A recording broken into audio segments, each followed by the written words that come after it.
Vice Chair Woodson, Commissioner Barron, Here. Commissioner Rana, Chair St. John, Here. Commissioner Simmons, Here. Commissioner Chang. Yeah. We have quorum. Thank you. Let's see. Okay, moment of silence and pledge allegiance.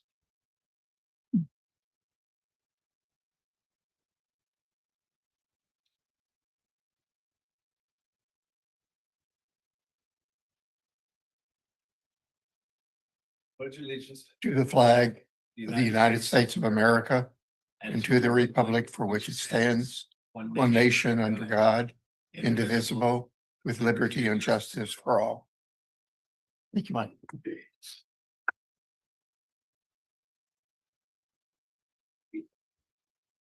Do we have any special announcements and communications from the floor? Yes, we do. We have a special guest here.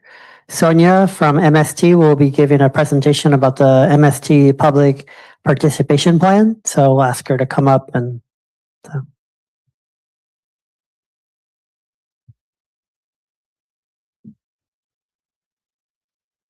Thank you. Welcome, Sonia.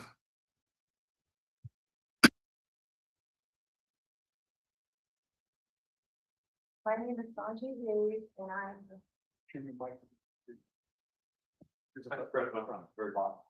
Green. It was green. Good evening, Chair St. John and members of the Commission. My name is Sanjay Dairies, and I am the Civil Rights Officer and Title VI Coordinator for MST. I'm here today to spread the word that MST is seeking public comment on the draft of our public participation plan. Before I speak on the public participation plan, I want to briefly mention Title VI because it is why we have a public participation plan. Title VI of the Civil Rights Act of 1964 prohibits discrimination based upon race, color, and national origin in programs and activities receiving federal financial assistance. MST receives federal funds, so Title VI applies to MST. Change it, please. As a transportation agency, MST must provide non-discriminatory service, which includes the services we provide and any services of our contractors.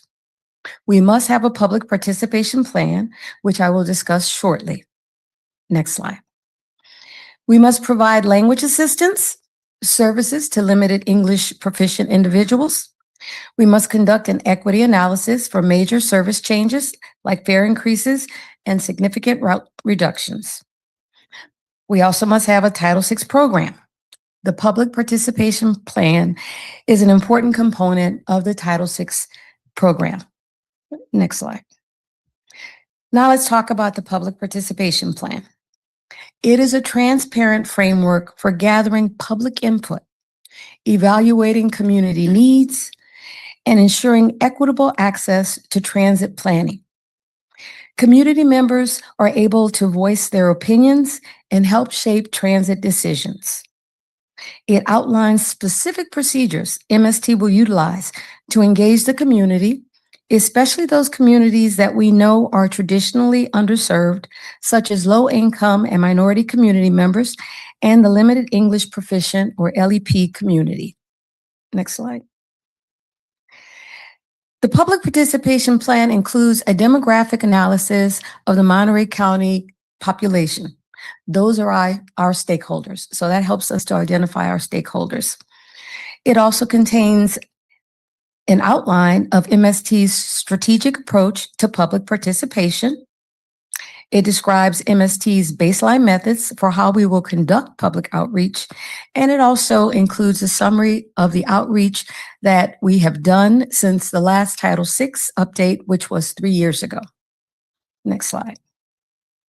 To assist MST in achieving its public participation goals, we utilize the following guiding principles. MST will identify impacted stakeholders. We will identify the outreach methods, meeting locations and frequency, and timelines. We will notify our stakeholders of issues under consideration and provide them with opportunities to participate. We will provide relevant information, materials, and the potential for influence. We will evaluate public input against financial, regulatory, or administrative constraints. MST will integrate public input into the final transportation decisions as appropriate, and we will always inform our stakeholders of the evaluation process and why final decisions were made. Next slide. MST invites anyone who resides, works, has an interest in, or does business in an area potentially affected by transportation decisions to read the public participation plan and provide any comments. Next slide. Public engagement gives the public an opportunity to provide relevant information to MST, to raise concerns, and to share their perspectives with MST. The public is a rich source of ideas, and community members know the issues and challenges that should be addressed. Next slide. I want to close by reminding everyone, if you believe you have been subjected to discrimination and violation of Title VI when accessing our services, you have the right to file a complaint with MST's Civil Rights Office, that's my office, or by contacting a customer service representative. Next slide. You can contact a customer service representative by calling 1-888-MST-BUS1. You can file a complaint online, or you can go to any of our customer service where they are located and you can file a complaint. Next slide. You can also contact my office and let us know if you have a complaint. I also want to remind individuals that you can access the draft of the update on our website and that the comment period ends August 6th of 2026. Thank you.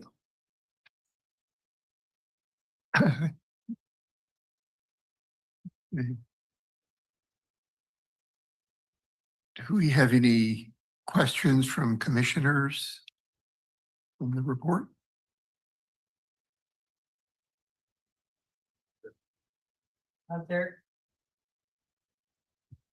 There were some submitted questions. Let me check. I believe they were from Commissioner Chang, but let me double check. And if Commissioner Chang, if you just want to verbalize your questions, then go right ahead. So. All right, thank you, Credo, and thank you, Chair. Can you hear me? Yes. Yes. Okay. I look at the package and discuss mainly on Monterey County as a whole, but contains very little information about Marina.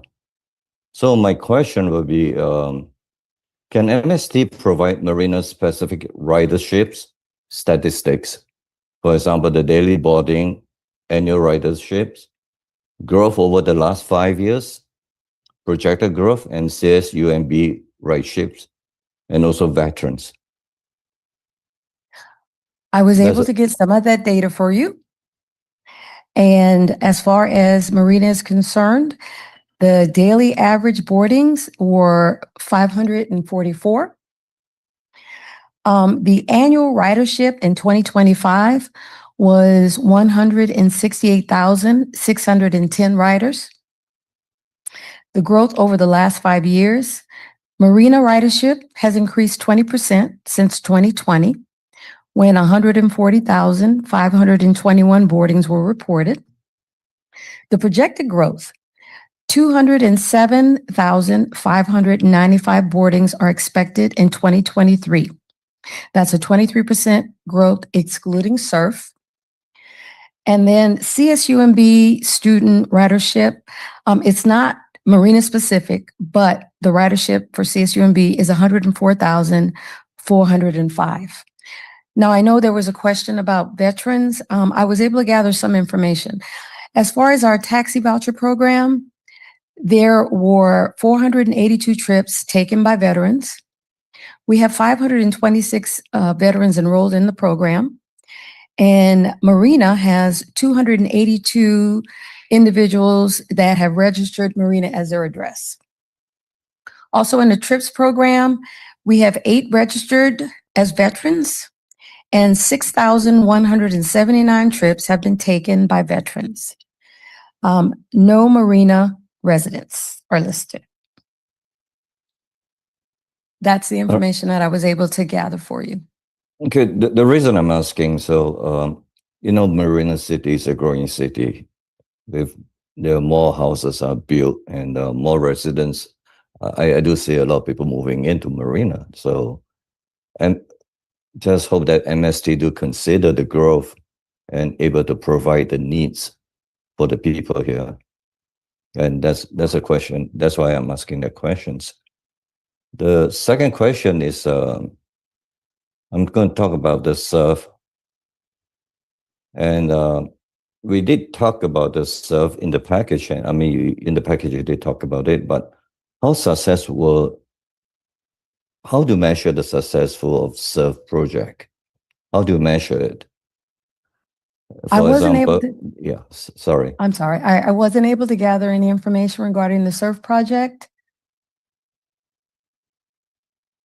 Like, for example, the traveling time saving, the ridership increase, and the vehicle reductions, and CO2 reductions, and the customer satisfactions. Is there Yes, any way to measure it? I'm sure that there is. That is something that at a later date, I'm confident that we can come and do a presentation on. It's just at this time, I wasn't able to gather any of that information for you. Okay. I think it's good to be to share the information with the public. So when they try to, provide any feedback, at least there's something to base on, rather than on speculations. I appreciate that. And just to let you know, thank you very much. That's all I have. Well, yes, I truly appreciate the questions. In fact, I ask that you invite us back at a later date. And there will be someone who is far more knowledgeable about the SURF program that would be able to answer your questions for you. All right. Thank you. That's all I had, Chair. Comment Thank you. from the chair. I think that question is a little premature considering that the SURF project is deep in the construction phase. And it's impossible. Right now, it would just be speculation as to the answer to most of those, if not all of those questions. So it's better to defer those questions until, say, after the first year of operation would be a fair time period to do this type of analysis, if that would be appropriate for MST. Absolutely. Okay. Thank you very much. Okay, wait a minute. We have one more question here. Yes, thank you, Chair. As compared to other cities, based on the numbers you quoted, where does Marina stand for boarding? I don't work with the numbers on those kind of statistics. I got the questions in advance, and I was able to go to the planning department to ask those specific questions. So if you do have some questions and you'd like some answers, maybe you could pass them along to me and I could get them to the planning department so that they could let me know. Because I don't work with the numbers to know them, but if you let me know, I can ask. Okay, and just an unrelated question, that we had an MST on-call service, which is available to other cities, but not to Marina. So the reasons? I'm sorry about the service. What is the reason that this MST on-call is available to other cities, but not to Marina? I wish I could answer that. As a civil rights officer, I don't know the answer to that question. But I could get you an answer. Rana. If I could get those questions, and then we could do some follow-up. Thank you. Guido, can you just, the questions are open, could you just document those and help and take those down and just email her separately on those? Would that be appropriate or not?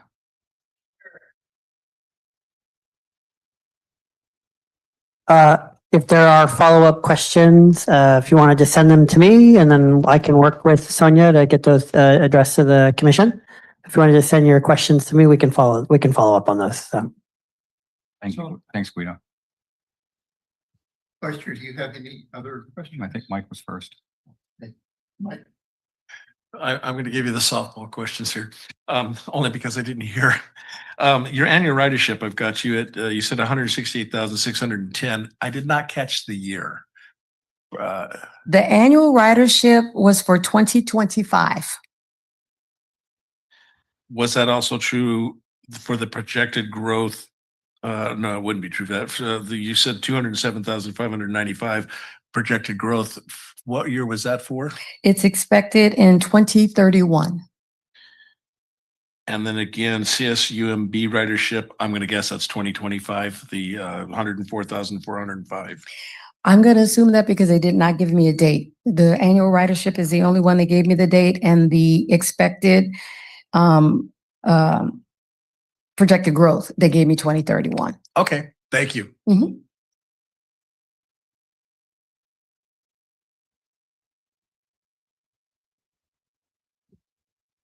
Question. Hello. Thank you for coming today, and thank you for letting us put you on the spot on numbers, because that's always a game that, and we know that you're not necessarily yet, but you just became the convenient target. So Well, thank you. I was glad I was able to get the numbers for what I was asked in advance. And like I said, I'm sure we are more than happy to provide you with the information. It's a hard thing, and everybody's asking about it. And we've had, there's obviously a contentious project that still floats around here. That said, I have no questions on ridership. Actually, all of my questions deal with Title VI, because I figured, well, that's probably more up your lane than numbers. So my first question is, currently within our limited English population, I'm assuming that I wouldn't necessarily call it limited English population because it's Spanish. We have English and Spanish as two primary ones. Do we support Hmong? Do we support what other languages does MST support? Well, we have the ability to support all the languages. For our safe harbor languages, we have 2, Spanish and Tagalog. Oh. But if there are individuals that speak other languages and they are requesting, we utilize Language Line if we need interpreters. And if we need any translations for individuals, they are more than welcome to come and ask us. That is very fortunate to have Language Line headquartered in Rhine Ranch. Yes. We are probably one of the few communities in the country that has such a wealth of experience there. I mean, and it's MPUSD uses them too for conversion testing.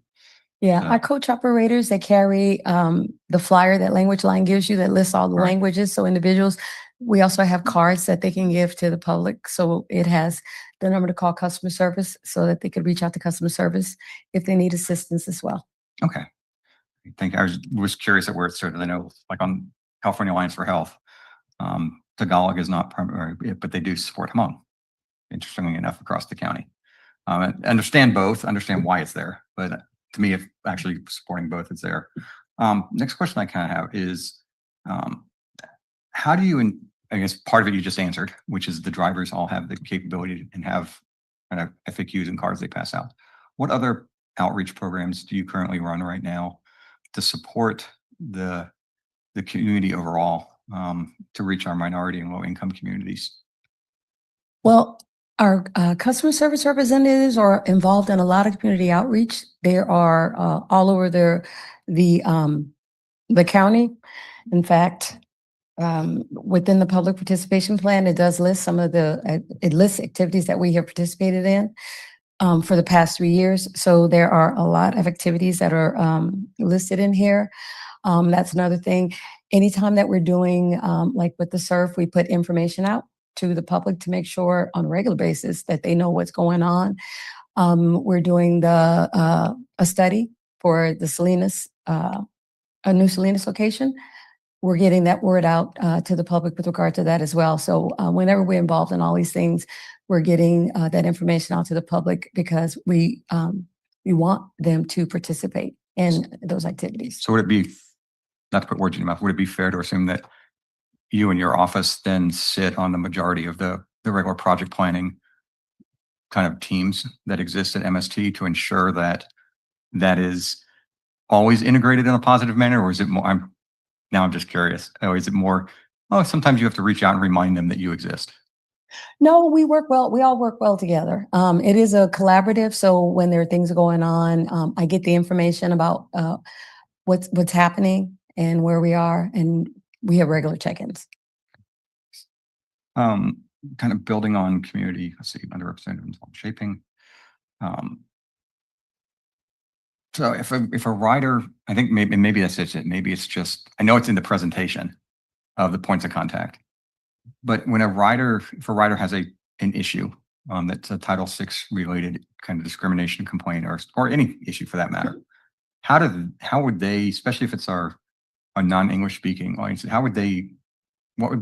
what's the methodology to ensure that they can easily access you and the MST kind of customer service process? They can either go at one of the stations to one of the customer service representatives. They can call the 1-800-1888 number, and they will get a customer service representative as well. And I do see the ones that are related to Title VI, they get forwarded to me. So I'm able to then touch bases with those individuals to look into what their complaint is with Title VI or EEO. I would handle any of those. So yes, and that information is posted to everybody. I figured, I guess more, to me, they make sense because I work in a tech, it makes sense to me, but I know for a lot of our community, especially newer residents to our region or to our country, won't necessarily have those ideas, but when something comes up, we want them to be able to reach out. And that, I mean, it's the same thing in the city here, or in the point, which is how do we ensure equitable coverage across all of our citizens, whether it's Marina or Monterey as a whole. I guess my last question is from a plan update. And I know we've got the public plan right now, participation. How often, I mean, this is a major update rewrite. And so we always, I mean, in city, Marina and planning committee, we have it too. We have the general plan, vitalization. We have multiple things that have major rewrites on it. How do you handle the in-betweens? So like the annual one, because you don't annually go through and update this whole plan. How do you ensure that you keep relevant and keep that updated with all the changes that are coming out at a national and state level? Well, especially now, since there are changes that are going on, I wait all the time. I check all sources to see, because we look for guidance, because there are changes.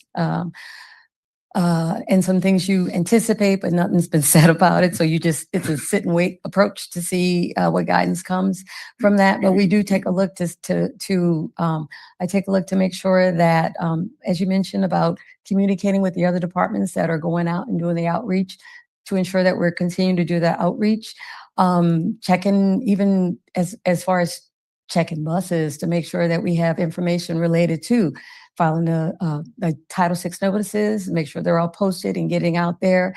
And so I do look at the plan to make sure that everything is still as specific as it is, it's not so specific that it typically doesn't apply, because what doesn't change is the source of, looking at the demographics. Now the demographics may change a bit. And so we would take a look at that. And obviously, as I said, even those languages where they're not a part of the safe harbor, if someone were to request a translation or interpretation, it's available to them. Last question, because they know this. You just get the benefit of me always asking lots of questions. Is if you looked at standing here in front of the city of Marina right now, what is it that we, the city of Marina, can do?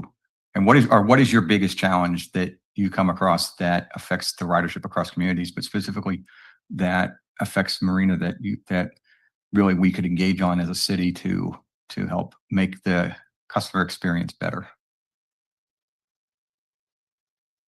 Yeah, it's like a job interview question. What could the city of Marina do to help improve, right? Or just what is like your biggest challenge? Maybe we'll not limit it to Marina. To me, I think it's just making sure that we get the word out that the office does exist, and that if they do have concerns, that they should reach out to us so that we can assist them with whatever it is. I may not be the right person, but I can find out who would be the right person. So we just want to make sure that our customers know that they can reach out to MST if ever they have any questions. And we're there for them, whether it be how to get to where they need to go, if they have issues with one of our employees, if they have issues with somebody else on the bus, to notify the coach operator, who will sometimes notify operations supervisor, or they will let them know, give them a number to contact customer service. Because what I don't want is customers feeling like we were unresponsive to their needs. Okay, all right, I thought that was my last question, but it's not. My last question, now I'll put my engineer side back on. From a kind of performance indicator perspective, what is the expected what is the planned turnaround time that you have when a complaint comes in on first contact back with the customer versus follow-up? Follow-up can be short-term or long-term because based on the complexity, but that first chance of getting back to the customer, what is it that you shoot for? Depending on the time of day that I get that complaint from customer service or from the individual, I like to reach out to them as soon as I receive it, because it's important that I get the information while it's fresh on their minds, because I want to make sure that I get all of the information that I can that's going to assist me in looking into that. So that is my goal. So if customer service sends me a complaint from a customer in the morning, I'm reaching out to them shortly after that to see if hopefully I can resolve it as quickly as possible. Okay, I appreciate that. And I appreciate that answer. What I would suggest on the back end of that is that if that is a metric that you're kind of keeping to with your department, that maybe put that out there into the public plan to let the public know that, hey, when you respond to it, there is a response that we try to respond to you within a business day, or whatever the criteria is. That way the public has an idea of what you're going to, of course that puts a restriction on you, but at the same time, at least it gives them an idea of what you're going to try to respond against. Yeah. Sometimes it takes a little longer because depending upon the incident. Oh, no, I try to make the phone call. I only say this because sometimes it may be something I need to take a look at a video first before I talk to them. And I want to make sure that I know I'm able to see what happened. So then when I talk to them, I have a frame of reference. So because it's sometimes when it's hard when you're talking to the customer and they're telling you a scenario, but you don't really know what happened. So when I know what happened, I'm able to go to them and they'll tell me, well, this is what happened, et cetera. And I've been able to look at the video. Sometimes it takes a little longer to get the video. I talk to the person first. It really just depends. Oh no, and I completely get it. I mean, Yeah, no, but I hear what you're saying. Our team run customer service side too for some of their work. I deal with Medicare and Medicare, so our teams on the back end, not mine specifically, deal with a lot of questions that come through. So I think just kind of however you decide to frame it, is just framing it so that the public knows that we would like to respond within 24 hours, but due to the complexity, sometimes it may take us a couple more days to review it, to however you want to phrase it, so that the public just knows that we are trying to be responsive and we're trying to get back to you. It circles back to the original questions from the rest of the commission on the numbers, that a challenge that we have had in the past at times, us and other public groups and communities and cities, has been getting a little more clarity on transparency on the numbers of ridership and where they're documented to, which just leads to mistrust. And it may be that it's not there, or the number doesn't exist, or it's not framed the right way. But that side of it where you come in and you go, oh, I've already researched it, and you bring that you are like, okay, you're bringing a different side of the equation tonight than other MST folks have brought to other meetings and events that I've sat in on over the last 3 to 4 years. So I appreciate your time and I appreciate you putting up with my questions. That's all I have, Chair. So thank you. Thank you, Vice Chair. Any other?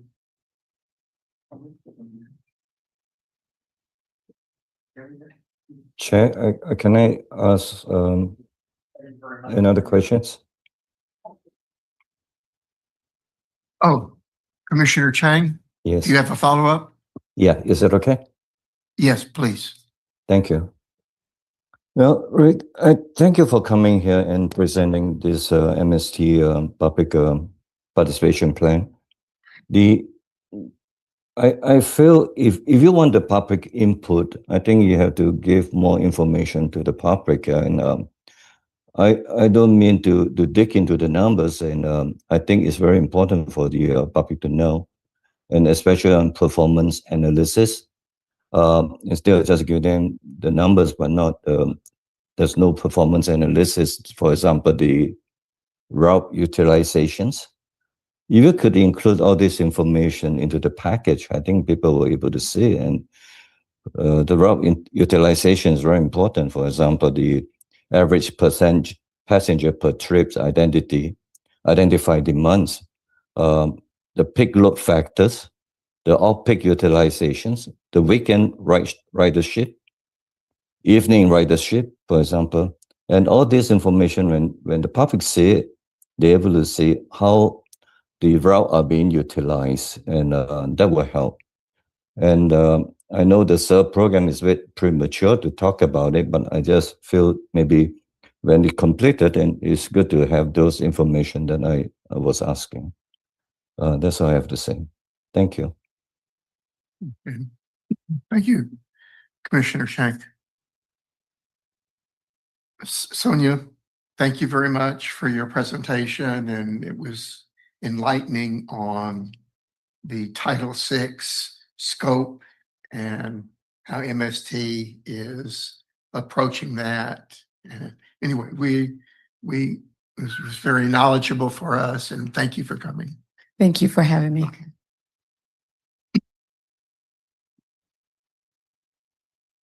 Okay, we're going to move on to. Chair, can I make a point? Did we not, or we didn't have minutes from the study session, correct? But we should have had meeting minutes from the last meeting before.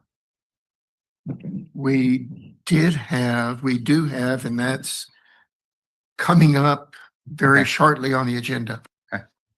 Okay.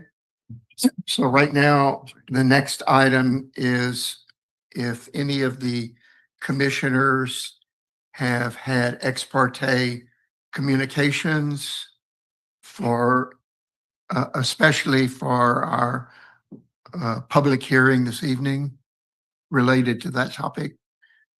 Now we need to hear from you. Nothing. Okay, that's good. So next item is the approval of the minutes from our last meeting. So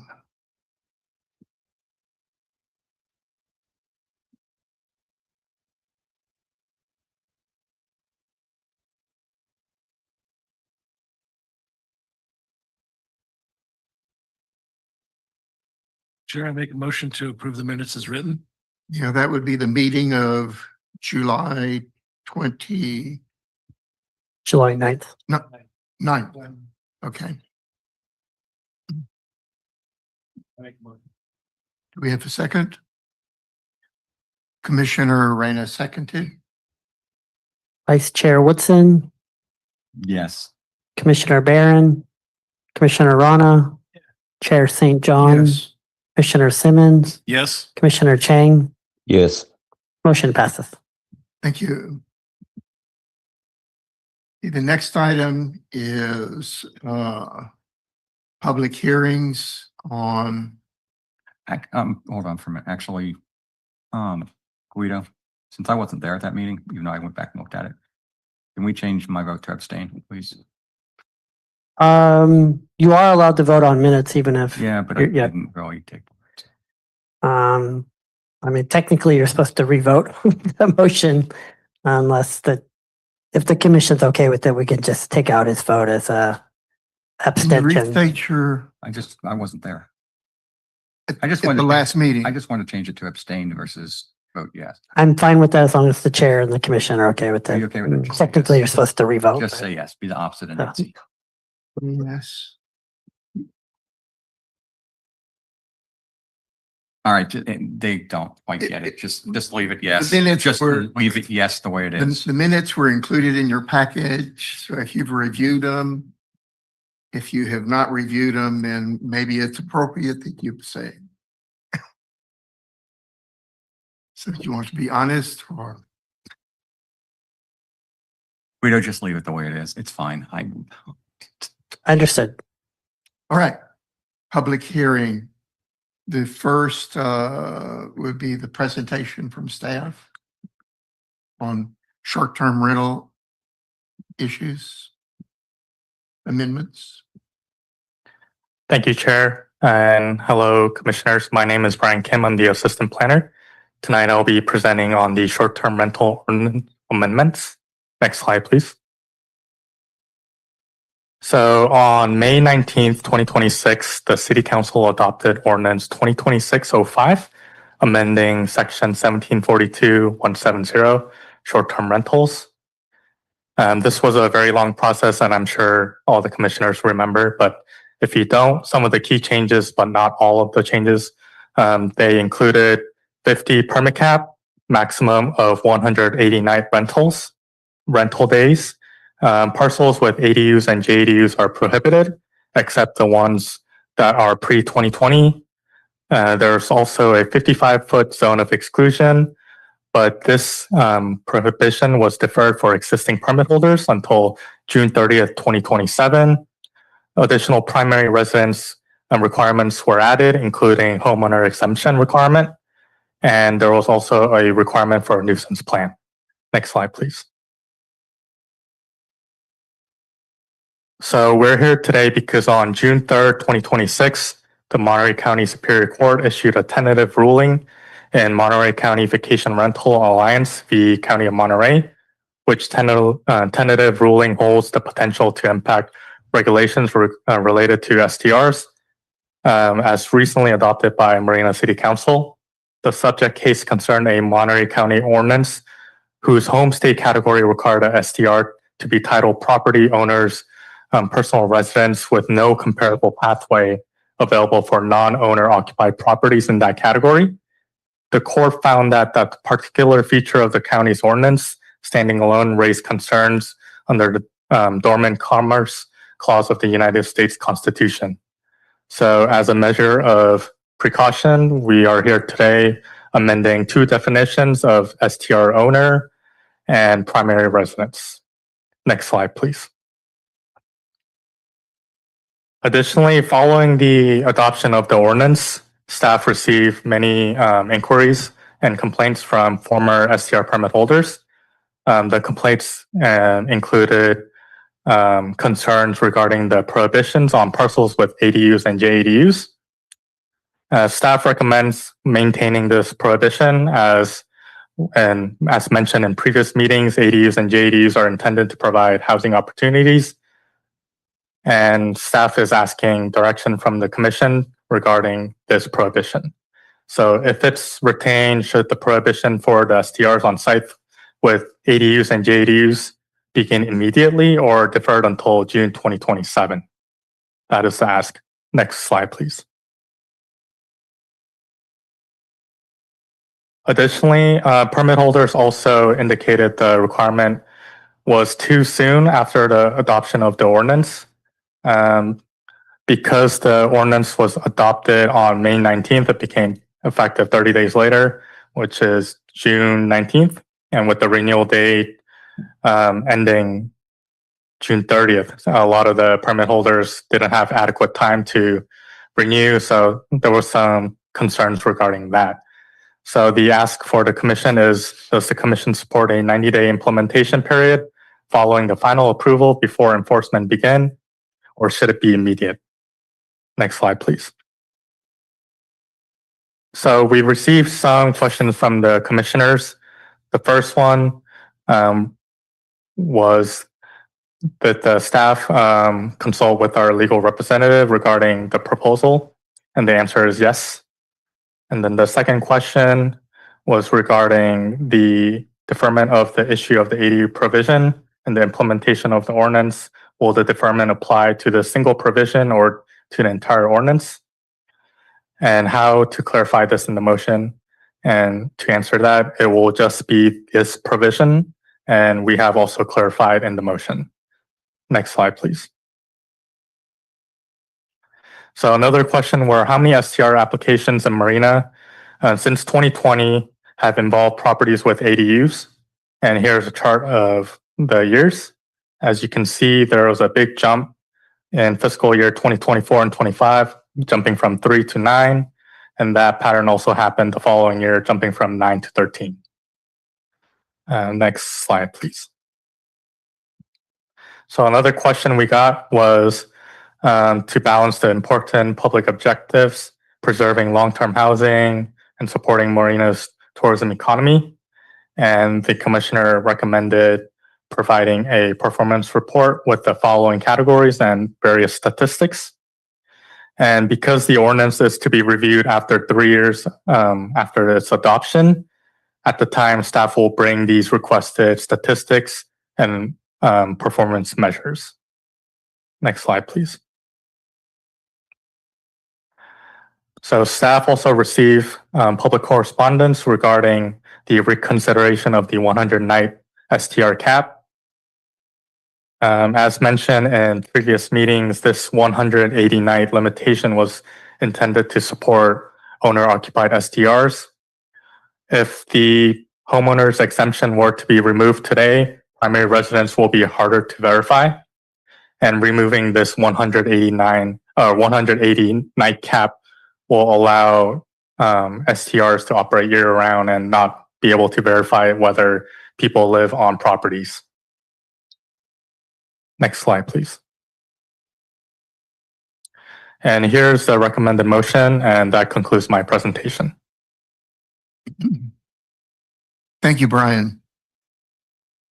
Okay, at this time, we will open it up to commissioners for comments and questions to staff.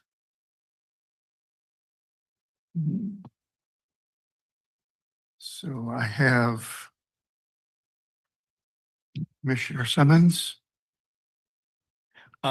Just a few questions here, I hope, but so first of all, I'm going to kind of work backwards here. I think 180 nights. I'm curious as to why that number was selected when I'm looking at the list, and it doesn't seem to be anything more. Brian, I thought I heard you say something.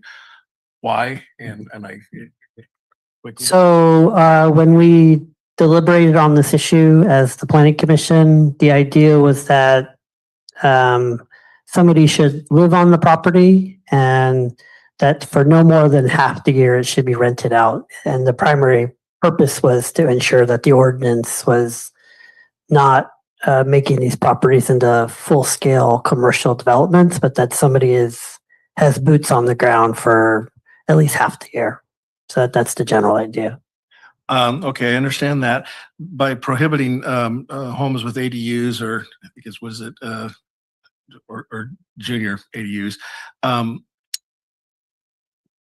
that would kind of well, it might not be fair to the other homes though, because that would kind of answer that question as a property. I think that somebody with boots on the ground are there, but somebody that still has a facility to rent. Though I do have an issue with that. I see there's a significant jump over the years on those, and it kind of appears to me that that jump is, they're seeing this as an ADU is initially to provide housing that's more affordable, inclusionary to the public, but this is now being used as an attempt to run a business. I don't think that's, the ADUs are much easier to build than a home for bit-wise and everything. So I don't see that as a fair play for the rest of the community. The 55-foot zone, again, just curious where that came from. So once again, that came through the deliberation with the commission and council. And the idea was, the direction from the council was to do our best to protect the neighborhoods. And so if you have an over concentration in one cul-de-sac or one neighborhood, that kind of defeats that purpose. So if you have one, you have a buffer zone around it, you could generally support the STR permit holder, but not have a high concentration. So What I would also add to that was Let me make a Point of order. For consideration of the commissioners, if we draw the four corners of the issue for tonight.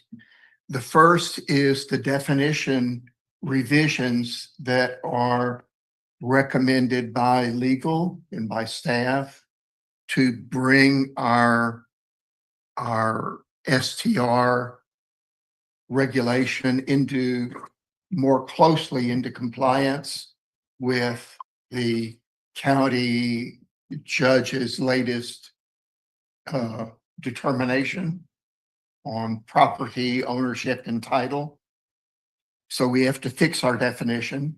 So that's one of the corners.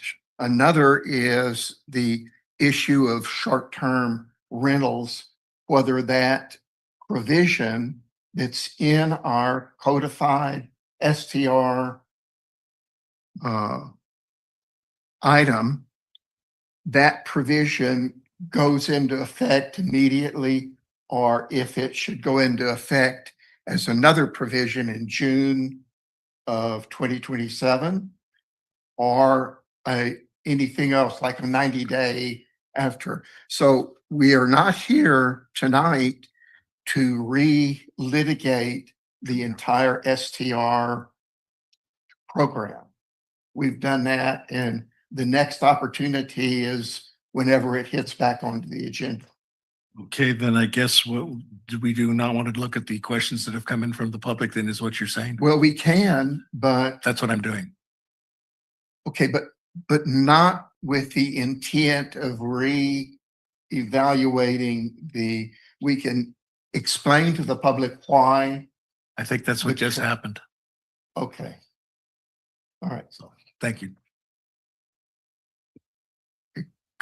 Vice Chair. So what I was gonna say Woodson. was, if you kind of come back to the 50 feet, 55 feet is that we looked at it and at the time, so there are two issues. Number one, center mass, which is generally a radius. That's how we generally calculate the distances. And then what we looked at and said was, well, that's not realistic because it's really kind of more of a bubble based. And we looked off of the four corners of the property. And then the second assumption that we made when we were discussing this, and I thought you were part of it at one point, maybe not, was that the 50 feet was looking at kind of the average frontage and average road width on properties if there's a sidewalk across the street.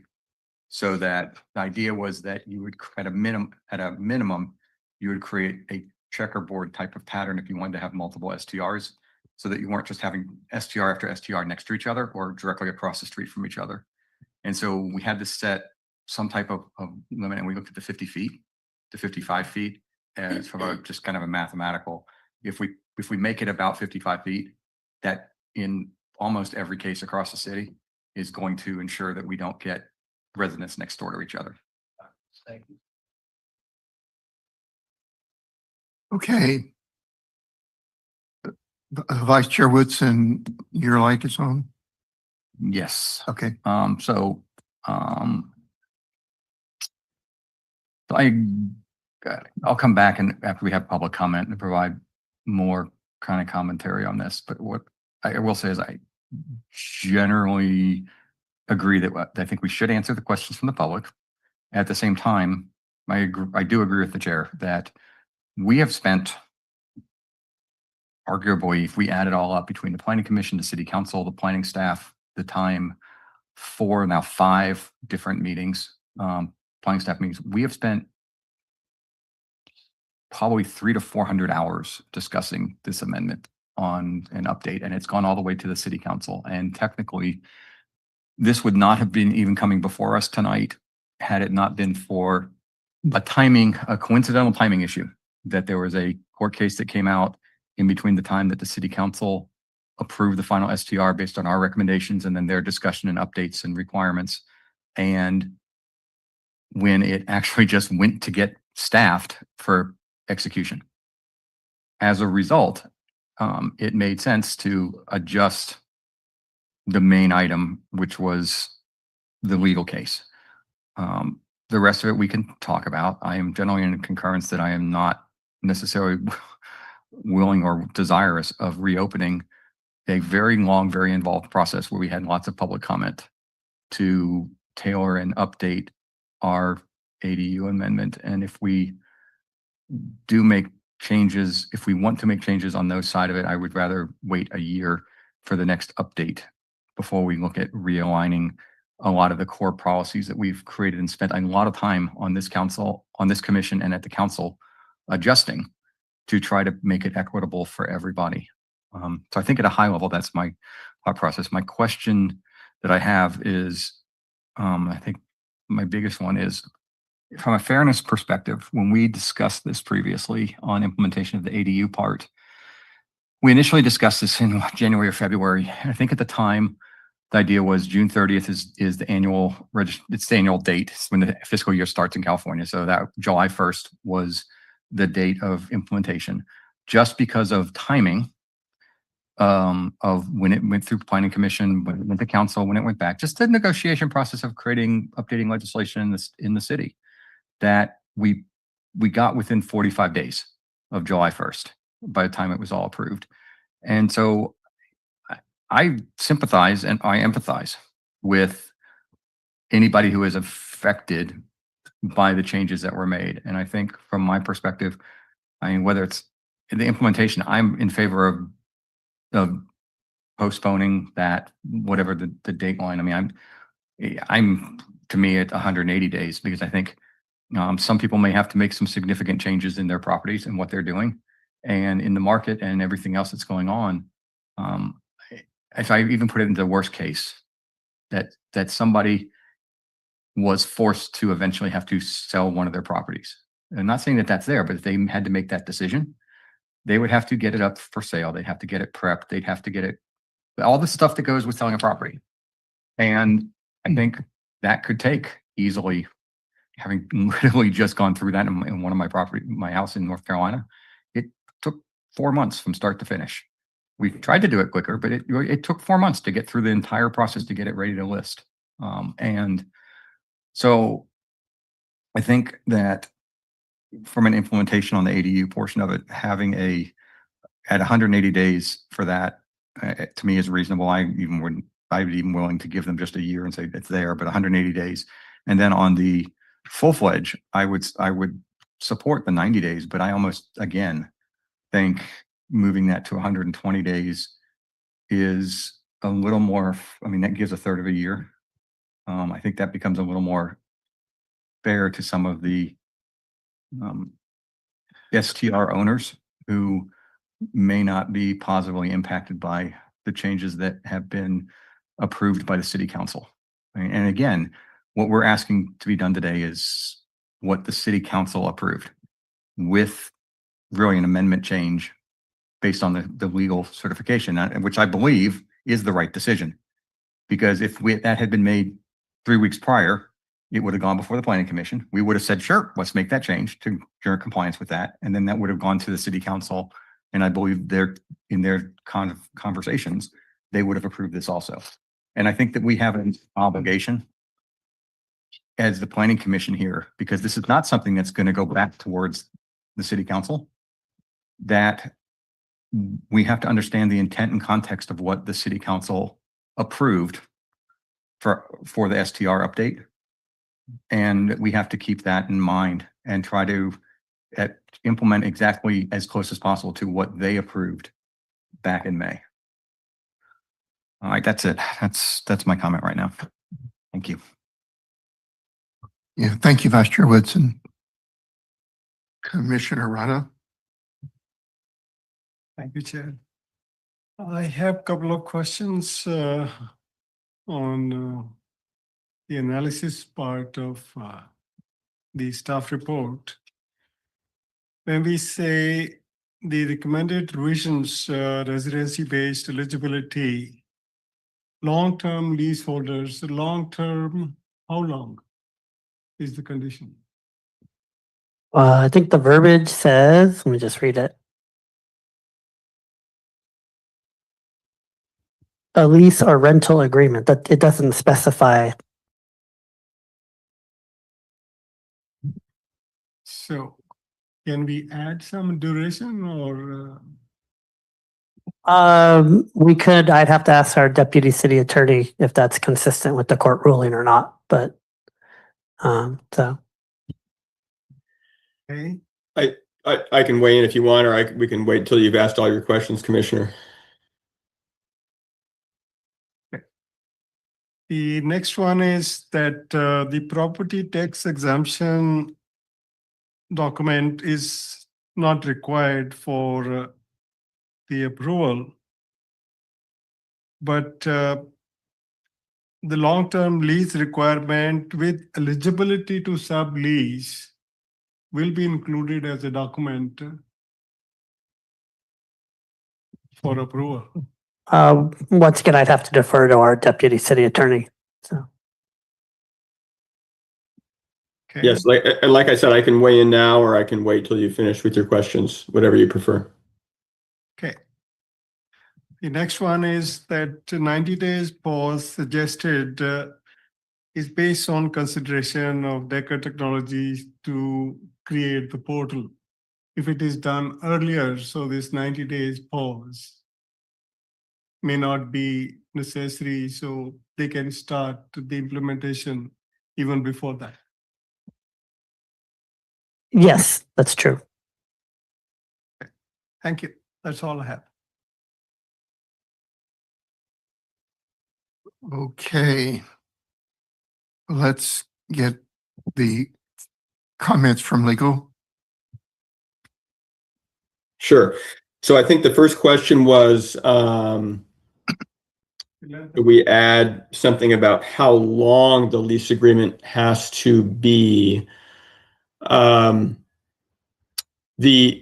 first, the intent of that addition is to, as you've all understood by now, bring our ordinance into compliance with what the court cases and most recently the Monterey County Superior Court case say.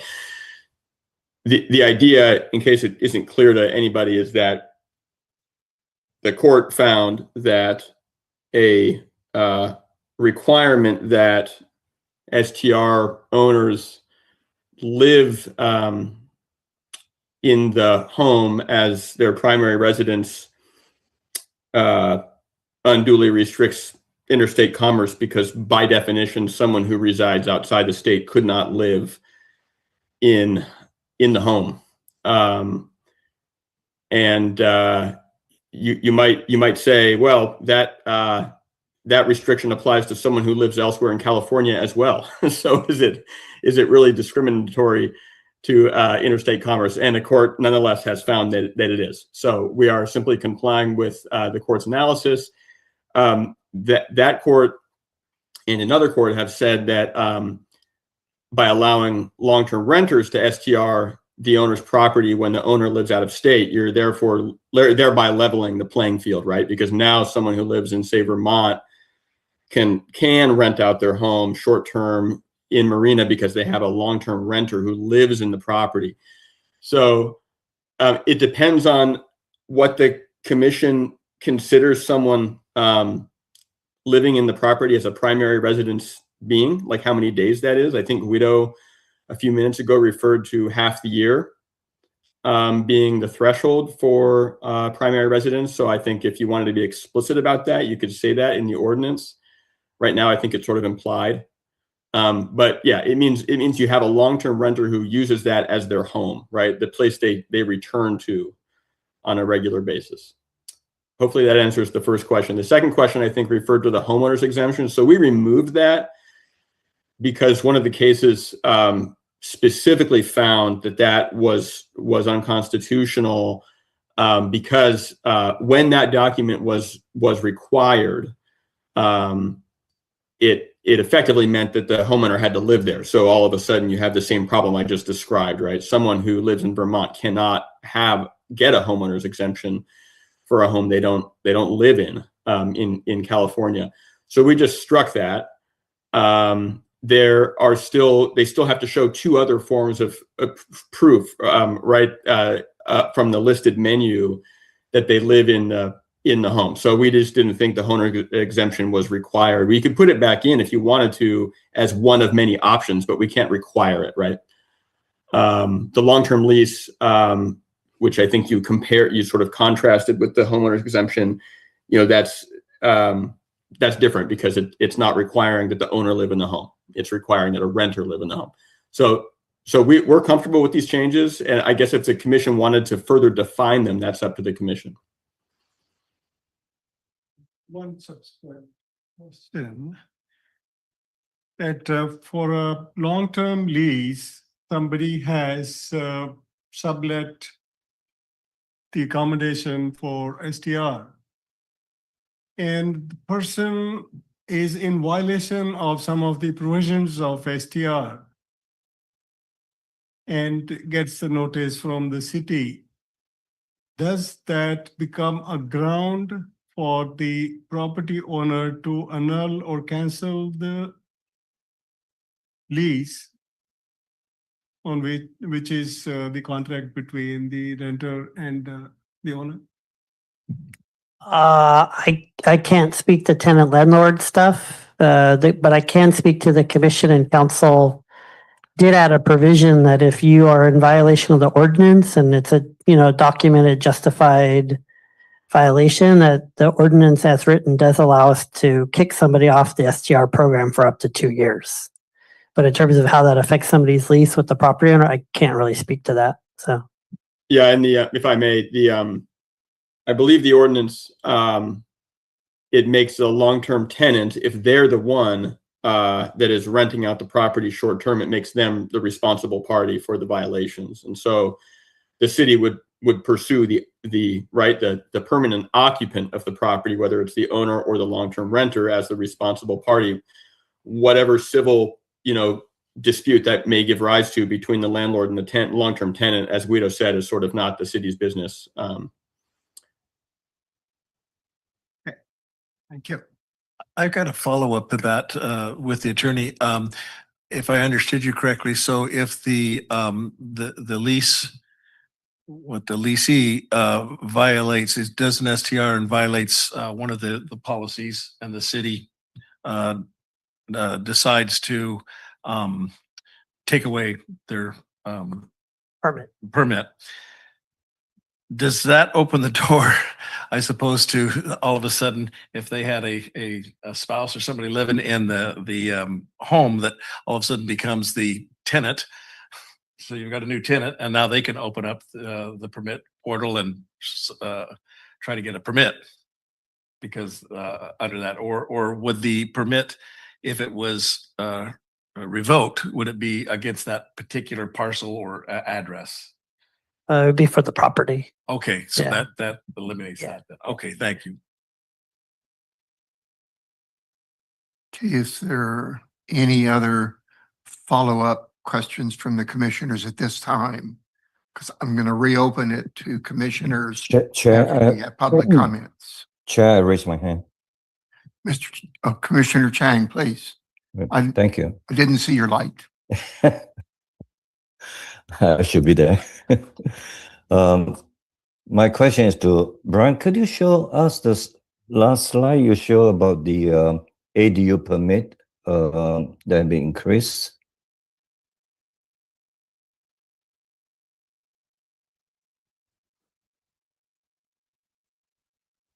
The number of ADU, yeah. 24, 25 is 9, and 25, 26 13. Are you planning to set a cap on this permit? So the commission and council voted to put no more than 50 SDR permits for the whole city. So that's what got voted on. That's what's in the ordinance. So. Oh, that's been voted. Okay. My question is why 50? I think it's since it's been voted, then it's done. And the other question is about the consultant DECO technology that the city council director staff to contract with DECO technology to streamline the permitting process. Is it possible to have DECO technology to prepare information for the city the Airbnb listing and the VRBO listing and occupancy permit and also the TOT compliance. Yes, once we get the portal up and running, we'll have a lot more detailed metadata. We don't have that for you at this time, but yes, that's part of bringing Deckard technology on board. So, And the other question is on the STR, other than paying the permit fee, are they also have to pay the TOT? yes, and that's part of the advantage of bringing a separate firm that data mines all the sites. They will help us with enforcement, ensuring that the TOT is properly paid for, which right now it's a little bit of a manual labor exercise by staff. So, And one more question, Crito. Am I right to say the ordinance currently prohibits STRs in ADU and JADU approved on or after January 1st, 2020? that's correct.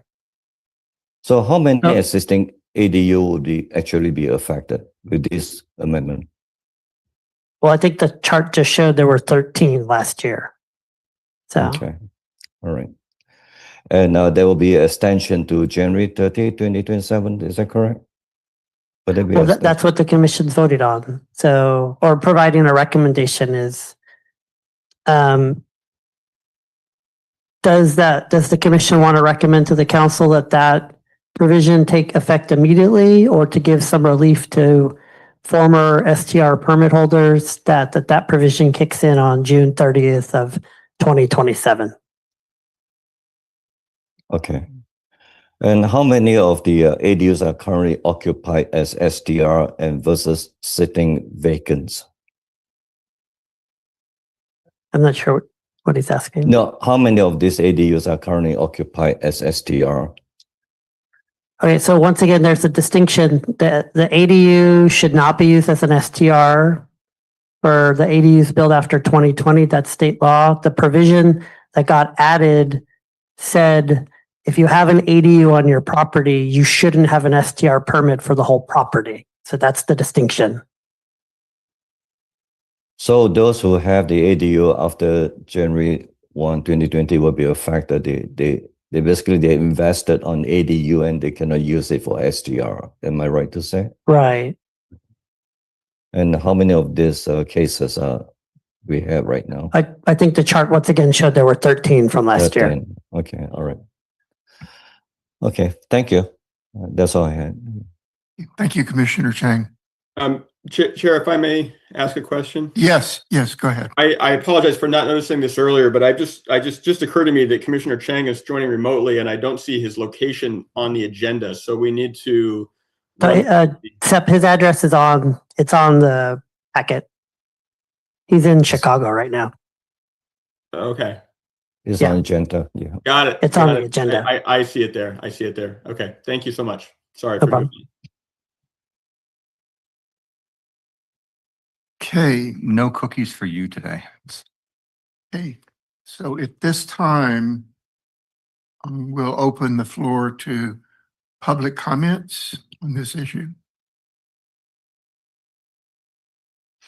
If you'll turn the microphone on, give your name, and we will limit the comment time to 3 minutes. Sure, no worries. Sean McDonald, Marina resident, a longtime educator in the community.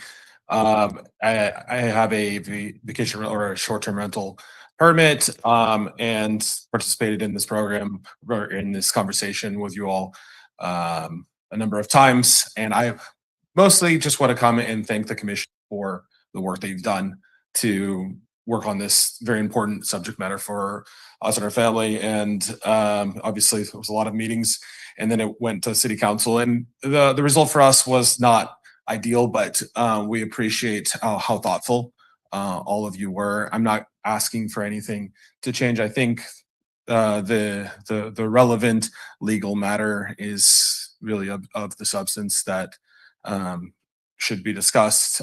Diving deeper into it after having done that, not just this time, but going back to 2018, 2019, when I came before commission and city council on the same issue. It's probably not the best idea for our family, for other families that are involved. So we just appreciate and understand why this has come to commission again so quickly after. And thank you again for your work. Thank you. Thank you.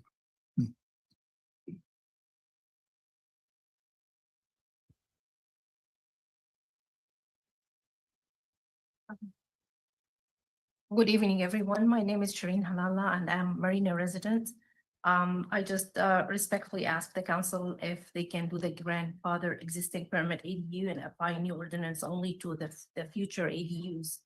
My ADU, like I'm talking about mine, it was already exist when I purchased my home just a couple of years ago, and I did not build anything. The only thing that I just legalized from the good faith that I just make the paper right, and it looks like I feel like I get punished to just go, and I just choose to do the right thing by legalizing it and obtain the permit. So we made a significant financial investment based on the city rules, and changing those rules or place unfair burden on our family. And then we acted in a good faith. As an immigrant, we work hard, my husband and I, to just achieve to get like a home ownership, and this home represent years of sacrifice, hard work, and all the financial responsibility. We love our home and we want to remain in Marina, so losing this income could maybe affect us badly, and we cannot afford the mortgage. So there are only a handful of permit that ADU short rental in Marina, and eliminating them will not have a little effect on the city, but it will have a major impact on the families who own them. And I'm like, my family is one of them.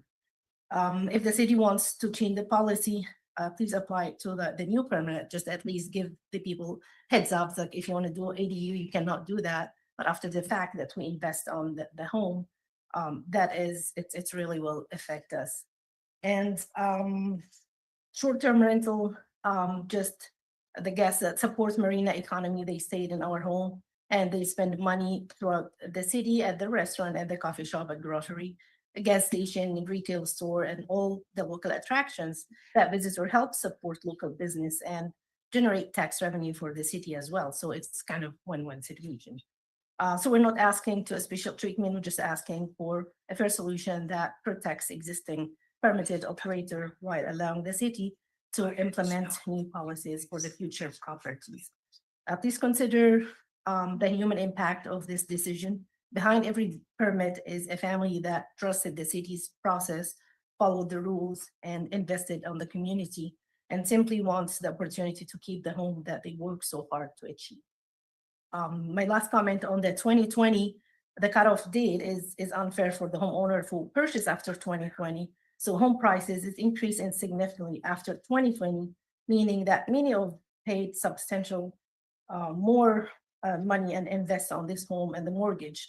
At the same time, for our home and mortgage, the homeowner who purchased it after 2020, they have already had years of opportunity to benefit from the STR, had years of opportunity to, so based on the purchase, creating eligibility based on just on the purchase date, it's unfair for my opinion. So it's favor group of homeowner, unfairly favors group of others. And thank you. Thanks for hearing. Just a quick clarification, if I may. Yeah, please. Is your STR your primary residence or an ADU associated with your residence? Yeah, the ADU, it was when I purchased the home, they called it garage or carport. They name it differently, Okay, but they already has the bathroom. It has everything in there. What I did is I just follow the city guidance by just make that right, by just put the paper on. Okay. So which affects my main house that I'm using it as STR. right. So just stay there for just a second. Guido, do you know when the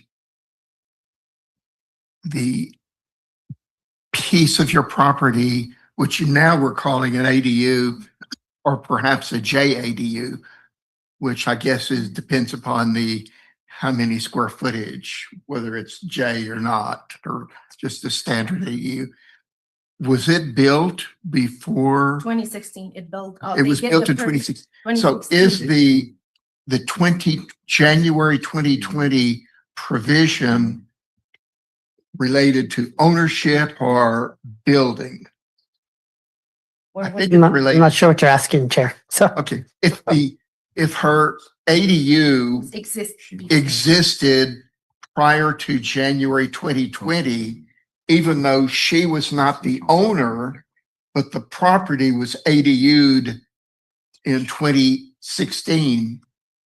yeah, my understanding, And it's exempt. I don't know if we want to get into the specifics of your, my understanding is it wasn't fully They named made it into an ADU and, carpool garage, and they have all the city record that they had the permitted bathroom and kitchen, everything it's on the city with a permit, but Okay. they did not name it ADU. Okay. Well, I think, That's the thing. yeah, okay, so I think you need to discuss that with the city, I will. because I don't think we will change Yeah, so the thing is. anything because it's an argument on whether or not your ADU existed prior to the cutoff date.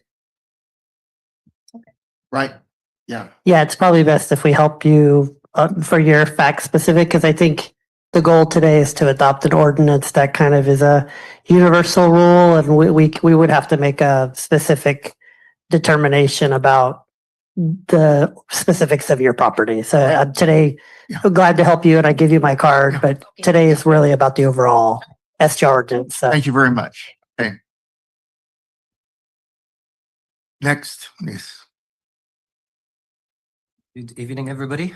Thank you so much for allowing me to speak today. Thank you for being willing to reopen the discussion.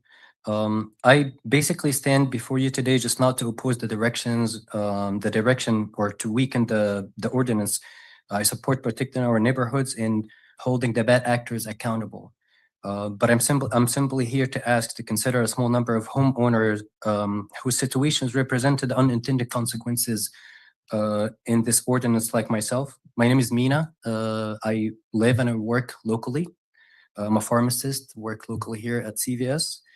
When I purchased my home, I purchased it and I immediately moved into it. It's been my primary residence, and it's the only, my only primary residence, or the place where I live.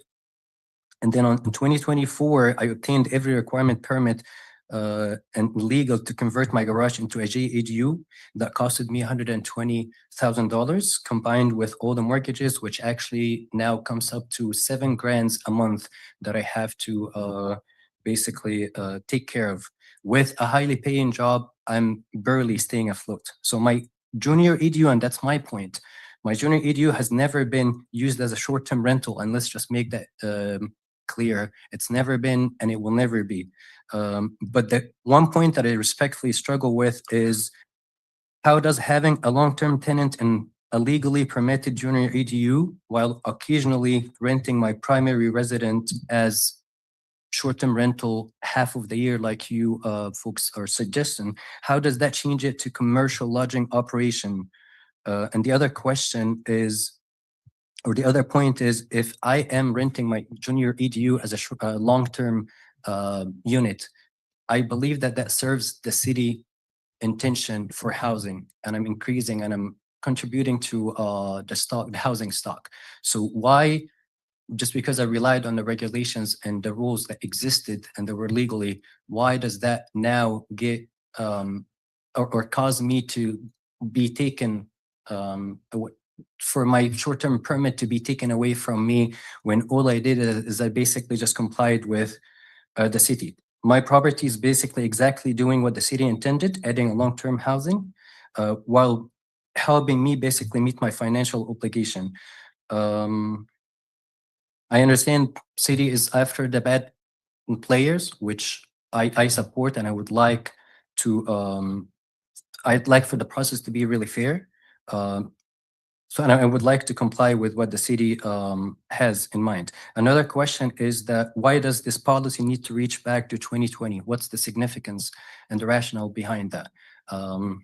people and the cutoff time, people that bought the houses, that did everything before 2020, bought it when it was cheap, lower interest rates. Now, what I did personally in my situation in 2024 was the complete opposite. So I feel like I'm getting penalized for doing something legally where actually I do live in the house. It's my primary residence. And I'm also having a hard time understanding how could we allow somebody that lives far away that has a long-term rental inside of the house, the short-term rental, the house, when I'm not allowed to, just because I built an EDU that is permitted, if that makes sense. I'm sorry, Okay, I'm sorry, the last part, I'm sorry, I may not have a chance. I understand. Yeah. I'm sorry. I may not have a chance to do that. And like I said, I'm not opposed to the ordinance. But I really would like you guys to just consider that one. Had I known that, I would have invested my money somewhere else for it. And again, I didn't invest it to be short term, but I planned on it and I support my family. I'm a I have a highly paying job and I can barely flow because you would imagine to pay $7,000 a month, you would have to come home with a lot more than that. And I don't. And I don't have a chance to get another job because I do a lot of. I'm sorry, but you're over the 3 minutes, so. But it's up to the chair if he wants to have. I'm sorry, I may not have a chance to talk to you guys again and I appreciate it. It's up to you if you'd like to let me. I think I'm barely done, but I think it's just a valid point of why does that get taken away from me when I'm doing everything really legally and I consent to that and you're allowing somebody that lives far away to long term. let me see if I can shorten it to my understanding. Please. Is that your situation is that you have a JADU on your property Yes, and that your property is your primary residence and you live there. yes, And your JADU has nothing to do with short-term rental. absolutely not. You're renting out another piece of your home site. Yes, You're a room or two or whatever. yes, exactly. And that's my, the only point. I'm not here to oppose it. I'm not here to, I know they're doing a great job. You folks have discussed it, but I'm just really having a hard time and I feel like I'm being crushed and getting crushed under the weight of this ordinance for doing absolutely nothing. Matter of fact, for doing something legally. Right. Okay. So I understand your quandary Yes, and trying to understand why it happened. So that's our job.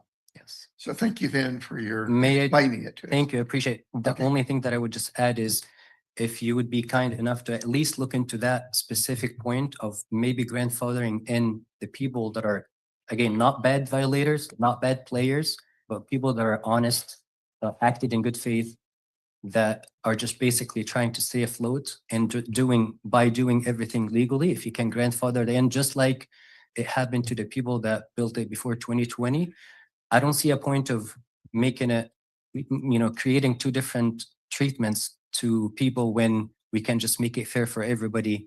Yeah. And Anyway. Yeah. We'll take it under advisement. Thank you. Thank you. Appreciate it. Thank you.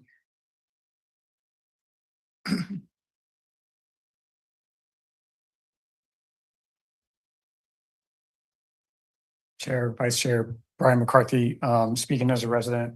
I spoke to someone the other day that said oftentimes it's just better not to speak at all because things tend to get confused. So I just want to be clear that I'm super supportive of staff's recommendation today. The comments that I'm about to make are more kind of just for things for you to consider, I think, because I think there's a lot of misinformation and maybe confusion about some of the different situations that are happening. Just to kind of uplift what the previous speaker was saying, another way to think about kind of what I think he was saying is that each one of you can short-term rental your residence right now, assuming you either have a long-term lease and are allowed or you own your home, right? If you want to add housing stock under ministerial approval by building a JADU or an ADU, all of a sudden all of you will no longer be able to short-term rental like a bedroom in your house as you can today. just kind of think about whether you think that really makes sense. I don't have the answer for you. I don't want to speak for you, but that's one of the issues that I think was trying to be articulated. And I just kind of wanted to uplift that because it kind of resonates with me. Likewise, you could be in a situation like me that has a prior ministerial review ADU. So I'm allowed to short-term rental that ADU.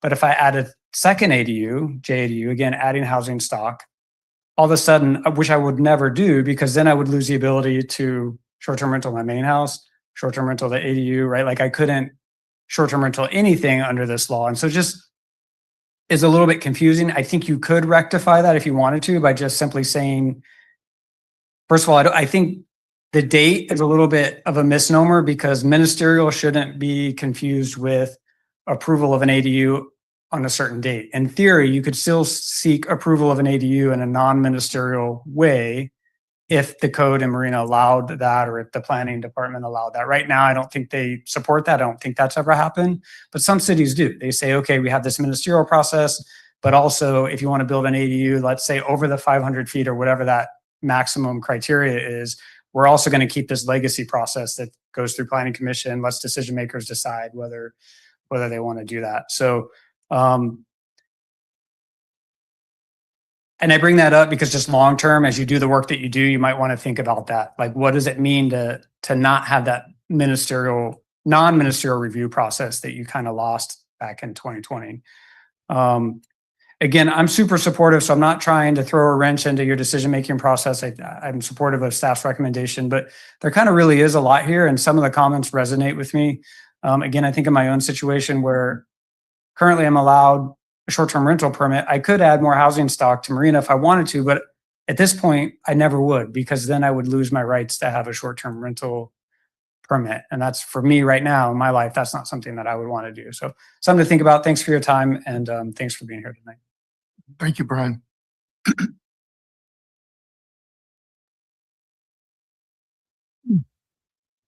Anyone else from the audience? What about online, Guido? Chair St. John, we have one person who's raised their hand online. Okay. Can you acknowledge them? Sure. P. Perez, that's the, go ahead. Hi, thank you, everyone. I appreciate everyone, taking the time to have this as a discussion again. And I know there are very specific terms that were discussed from a legal perspective, but the 180 component is really, I think, what is difficult for my specific family, especially with the new change coming to now encompass leased properties. It really kind of puts that 180 in limbo. Although my specific property doesn't fall under the lease component, it does fall under me being a local owner. It puts the predicament of, okay, do we STR? Because most leases are 1 year, and it really puts that kind of number in a very difficult limbo. I understand the boots on the ground. Like I said, I am a local owner. I'm local to the area, but I think a quarter of the year would still suffice, which is why I'm requesting that it be reconsidered, especially with the new legal component of now opening it up to people leasing their properties. Typically, a home is not leased for 6 months, but rather a year. Capping it at 180, I think the population that it lends to is like the big investors who can afford their house to be vacant 6 months. I can't afford the house to be vacant 6 months. So it really puts those smaller families who rely on the income in a very difficult, position. So I'm asking that to meet the city's request of, boots on the ground and having someone locally or owner go and take a look at their property and not just have it swarmed by investors and not caring the neighborhood and the area of the peninsula, but still meeting the guidelines within just 1 quarter. Whether it's, the first quarter, the last quarter, or however the calendar gets rearranged, I think that would maybe suffice your families who rely on this income that are smaller, that are not big investors, like I said, that can afford to have their homes vacant for 6 months. Because ideally, a home doesn't necessarily just get rented for 6 months out of the year on a long-term basis. But it also suffices, just having it one quarter, it also suffices it, to meet the need of the city. And it may not make it as difficult from a regulatory perspective, and the, planning division to enforce it. And, trying to figure out, is it 180, 182 days? Or are you at 190? Are you at 170? Just trying to kind of muddy all that out. Increasing it gives a little more cushion as well. And I think would meet all elements that, in essence, are important here. Thank you. Okay, thank you. Yeah, we understand.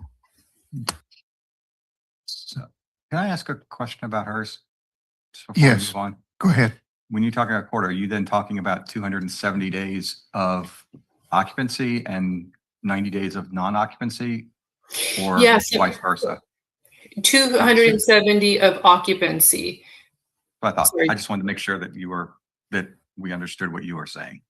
Yeah, 270, because I think your intent is to, like you said, have someone look at the home, set eyes, and be able to take care of the neighborhood, take care of the home.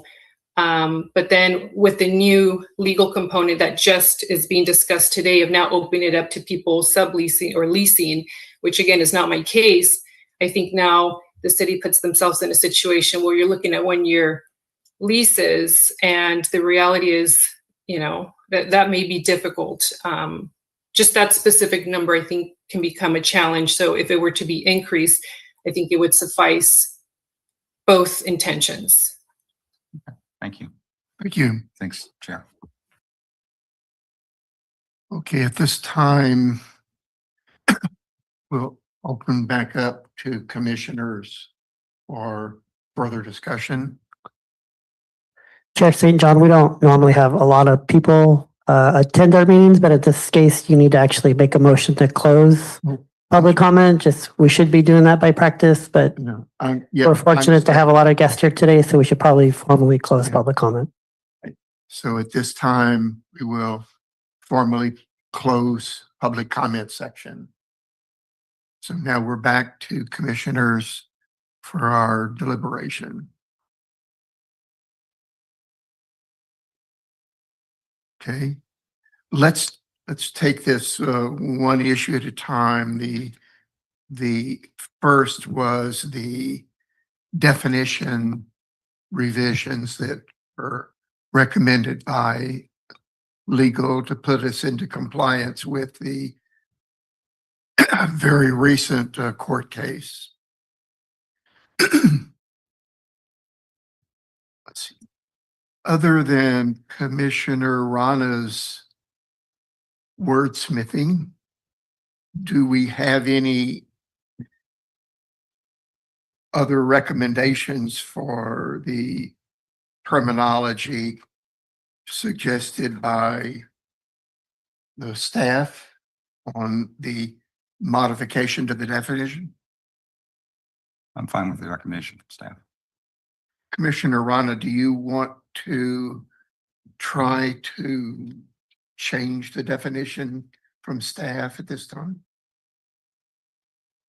No change. In the second recommendation, removing the tax exemption and including the sublease document with eligibility to STR. That I would like. Legal is very strong on eliminating the homeowner, the assessors, tax assessors, homeowners exemption. So we don't want to mess, we want to go ahead and scratch that to put us in a stronger compliance position. Then what you want is the next section.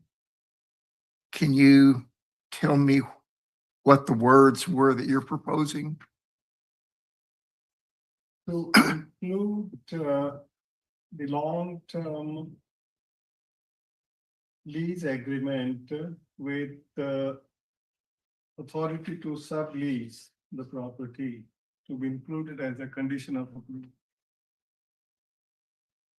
So what it's written now is just simply a lease or rental agreement, and you want to broaden that terminology and To include eligibility to.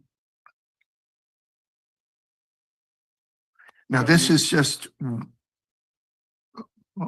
do you want to change the wording? I'm sorry. That lease agreement must have definitive language that the lease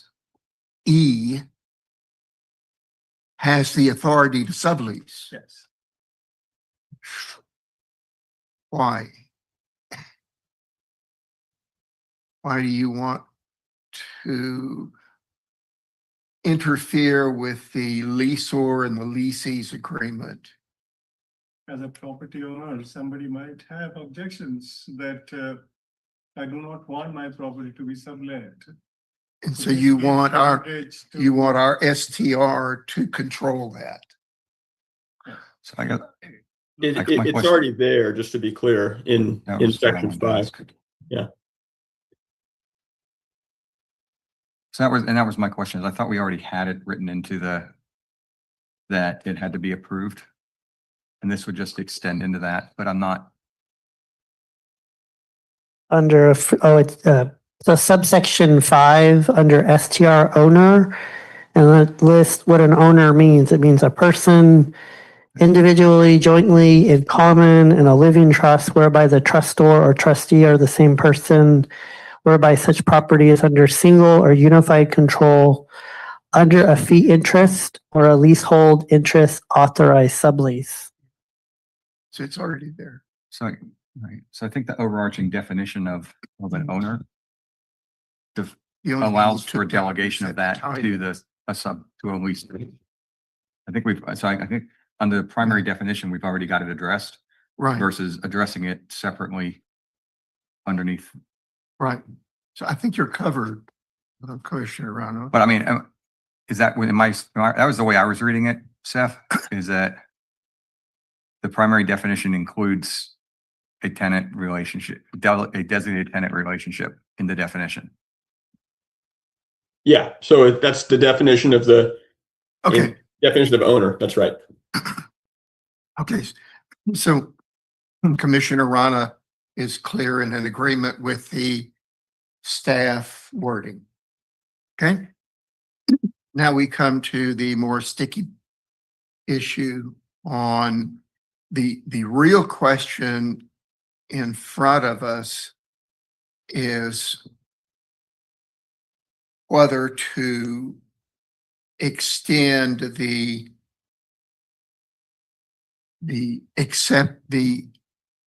enforcement of a property that has a ADU.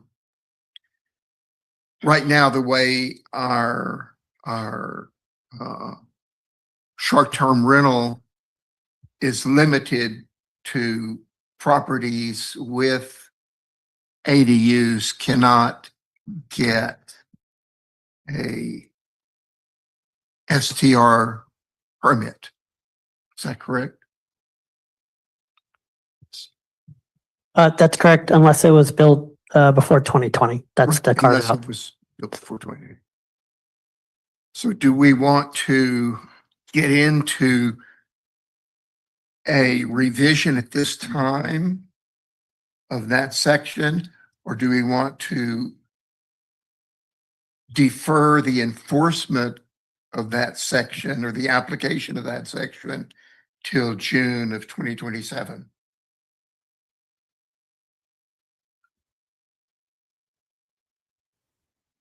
I actually was, when you got started with the first part, I think one of the things that might be a little bit prudent is to take a look at some of the questions that were asked by the public here and see if we can't maybe answer at least why at this point, and then come back to the ordinances here. Well, and while you Well, I think the biggest one that I think I can address is what is, I think it was, and forgive me if I'm saying the name wrong, but Mina, did I get, okay, was why is somebody far away, you know, that owns a home here, why are they able to get an STR, but somebody that's close and me can live here, I can't. And I think, Mina, to answer your question, and council can correct me if I'm wrong, but that was the change, the courts ruled that they, because they're a tenant, I guess, now on that. So that's, if I am correct in that, what I'm saying, that's out of our hands. That's a court decision that made that for it.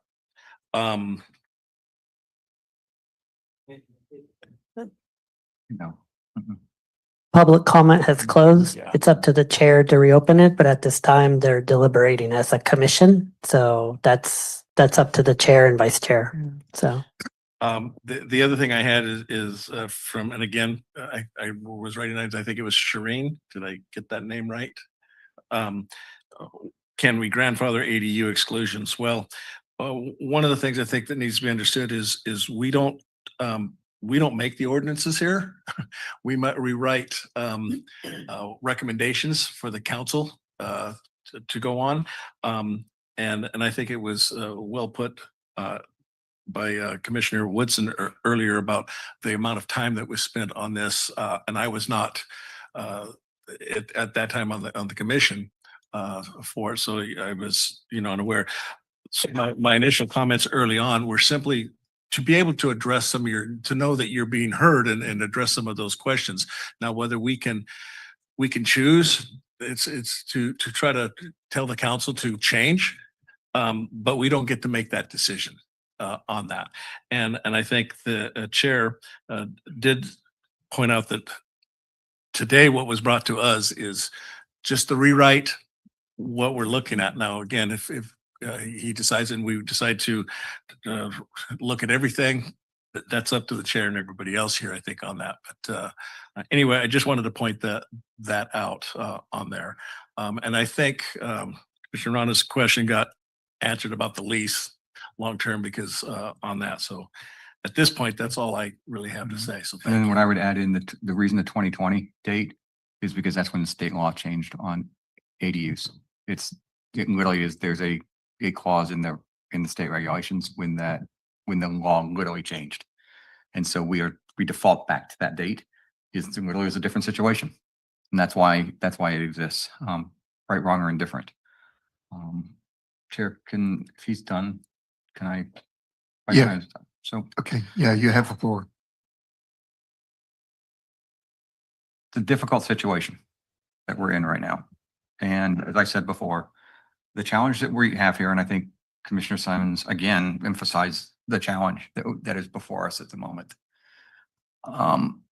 There were some decisions that came out of the Planning Commission that had a different interpretation than that favored that treated some of the residents who had STRs differently coming out of the commission than what the city council negotiated and discussed. And they had a very long discussion about this themselves. I was here, I listened to the whole thing. And whether I agree or disagree with where they're at necessarily, that's their prerogative. They do set the policy guidance for the city. And we can, as Commissioner Simmons said, he can make those suggestions. And we have a lot of ability on our planning commission, but there are times when we default back to this. And this would never have come back to us today if it had not been for that issue on the Monterey County side. And technically, it probably didn't have to come back here. We could have just let it sit out there and then somebody could have sued us. And then the city would have had to address the lawsuit. And then we would have had to spend money on it. And then we would have been right back where we are today. So we're trying to preempt and get things right the first time. That doesn't mean that we necessarily do. With that said, I will again default to, the changes that we're making are really meant around addressing a specific item that came through the court system. That's what we're here for tonight. We have the ability to address the second issue on implementation and how we want to implement it and when we want to implement it based on changes. And there are two different ones, ADUs and then overall regulation. And I am in favor of providing, number one, deference to the city council, because they are the elected body that represents all of us in the city. And I'm not necessarily in the mood to, or feel that it is our right to override what the city council literally voted on less than a month ago. That's just not our prerogative. On the overall STR and the way that it's been rewritten, they were the ones who initiated the ask for us to relook at this. They're the ones who have provided input multiple times also. And so I think that that's there. That in mind, I think that at the same time, we now have before us a very complicated problem for a limited number of our residents in the state or in the city. They have a projection of how they're going to survive, pay the bills, cover what they own and what they have. And as I said before, it could take a while to make those changes. And in the case of some, it's not easy. It's not like it's an ADU or another whole STR or piece of property that they own that they could just get rid of. It literally is a JADU that's in their house. They can't just cut the house away to something else. So what I am more leaning towards at this point is recommending that the commission consider a stay of implementation of 270 days across the board for both implementation of ADUs and implementation of the follow through of the entire regulation. And it has twofold reasons that I'm suggesting 270 days. That gives we're already into the new fiscal year. I mean, we entered it 3 weeks ago. That gives time for us as a body to continue to look at this without the pressures sitting on our current STR owners to buy some time. It doesn't eliminate the stress because there's still a deadline, but it gives us some time to actually put in place what we spent a lot of time trying to codify and correct and update based on the best intentions. It then allows the staff to take into consideration some of the comments that came up tonight, some of the issues that came up during public comment tonight, and say maybe there is a constantly evolving process of STRs in the state of what we're trying to achieve. Is there necessarily another way to necessarily look at it? And I will be honest, I am not necessarily in the mood to have another 2 or 3 planning commission agenda items where we spend 2 or 3 hours discussing STR. There are a lot of things in the city that are there. However, I do respect that it's a key issue for our community. And if that's what we have to do, and that's, I think, the right thing to do. So I think overall, if I had to look at this, that's where I'm leaning towards right now, is accept the wording on the first 2 items as is, but then change the implementation date to put a stay on implementation, to give time for us to consider potentially if we do want to readdress this before the end of the fiscal year into next year for 2027. And at the same time, give a little breathing space to our current STR owners who in some cases could be very significantly impacted in the short run right now in a very challenging economy. I don't think it's the best of both. I don't think it's a great solution for anybody because it does go somewhat against what the city council wants, but it also keeps the city council's intent in context of what they wrote intact.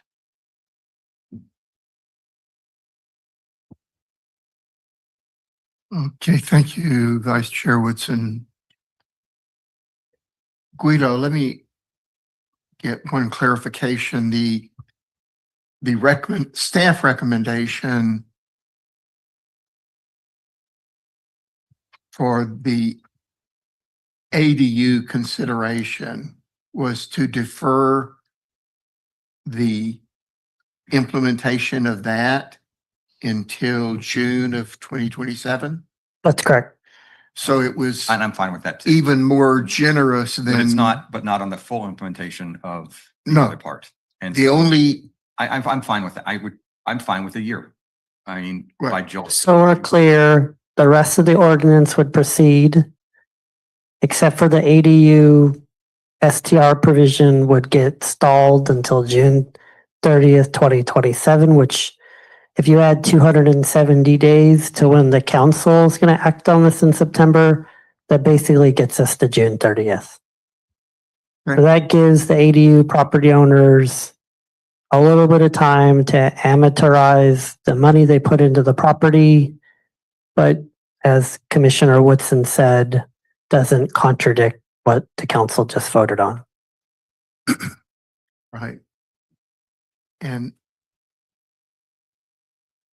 theoretically, sometime in 2027, revisions to the STR can come before the planning commission again, I hope not, but so but it's possible. it's possible. I hope that we did write into the ordinance that 3 years after adoption, we would come back to commission and council. So I'm hoping we don't, I mean, but obviously we do what the council and commission and city manager wants us to do. So Okay. Okay, so can we get consensus on staff's recommendation for the deferment of STR section until June 2027? The later of 270 days for June 30th of 2027. Only because you never know if it gets hung up on getting council approval. Okay. They could sit there for 2 months and all of a sudden we get, I want to give them at least basically to June. I respectfully, if we can just keep it to June 30th, because the permit dies every year. And if we bleed into the next year, then we have the same set of problems Yeah, we have to, where, yeah, we're trying to give some relief to people, but make it very clear so we don't get into disputes with customers. That would really help out the staff. So. okay. So can I have a motion now to close this out? There was one final piece to this that, let me just pull up the motion that Brian prepared. Okay, so the first part is the base motion, which sounds like the commission is moving towards adopting. Looks like the second piece, the commission's recommending. The third piece, which is because we're still building out the portal and we've had issues with getting everything squared away online, and to add further relief to current permit holders, we were asking for, does the commission want us to pause enforcement on the entire new ordinance for 90 days after final council action, just to give current folks a little bit more relief? And that's completely up to the commission's recommendation. Do any, Gives us our time. We'd rather buy the time. enforcement of the complete ordinance? Well, please revise everything, make sure it all put out right, make sure all done. We run along our usually for an extended period here.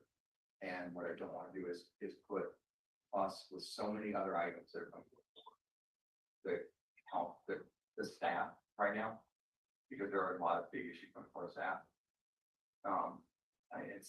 It's not a small issue to get all of this, the administration, your software, the operation all synced together. I think that's going to take, I'd rather take it 880 days over 90 days. I'm fine with that, but I would also find it here. I would not those 90 days. I would take 90 days. Literally just takes you to December for all intents and purposes into the holidays. And Yeah, so we basically have the portal almost built out, and it's like within a couple weeks of being completed. So from a staff perspective, if we were to give people 90 days, if they already had bookings, that they were already on the books, that they are already going to get people, then we wouldn't be penalizing those folks. That seemed a great deal of grace period. We don't really need a full year because the portal will probably be up and running by September 1st. So that's the thought process. So.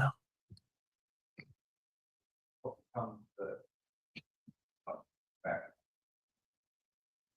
on a holiday period. We put this in place 90 days. So if we assume that this gets through October, that means October, 90 days, really puts it in November.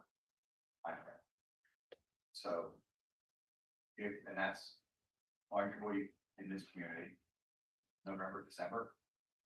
So then I would at least like to get it through the holiday period. To maybe January 15th. That way it kind of clears everybody's holiday. That's completely within the commission's discretion to make that recommendation to council. I just need a clear date or a clear marker. So when Marissa does code enforcement, that she can say, this is the cutoff, don't make any more bookings. You have to, right, all that stuff, right? It has to be very clear to people. So whatever the commission recommend, we'll carry that recommendation forward. All we're really talking about here, I think primarily is the portal. So there's building out the portal, which Brian and Marissa are taking the lead on. People submitting the paperwork, us verifying everything's legit, and then saying, "Here's your permit. Be on your way." So, Right. yeah, so- But I'm saying so- is the time delay is, I mean, we're because I know it's a whole new ordinance, so we're going to stick with the June 30th. It sounds like we'll take a vote here, but June 30th, 2027 for the ADU, because that gives them, like we said, almost a year Right. on that. Commissioner Woodson was saying, well, what about the portal? Let's just make everything that date. But I understand, I hear what you're saying about, well, the portal's up and, you know, it's going to be running, but, you know, on that. So we could change that. So if we said, okay, we make this ordinance go into effect January 15th, if that's what we so choose, everything else is still June 30th. That's correct. With the changes, That's I correct. guess here.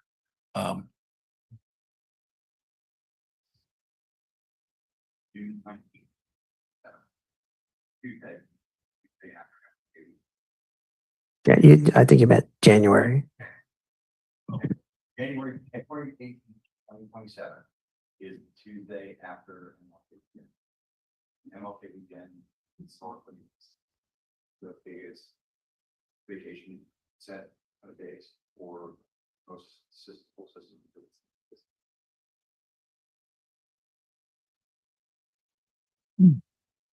I would just propose it January 31st and instead of trying to pick out a national holiday. Yeah. I mean, January 31st, which is the end of a calendar month. Yes. May holiday period. Right. One of the biggest holiday periods across the state. Historically. With another 15 days or so of, okay.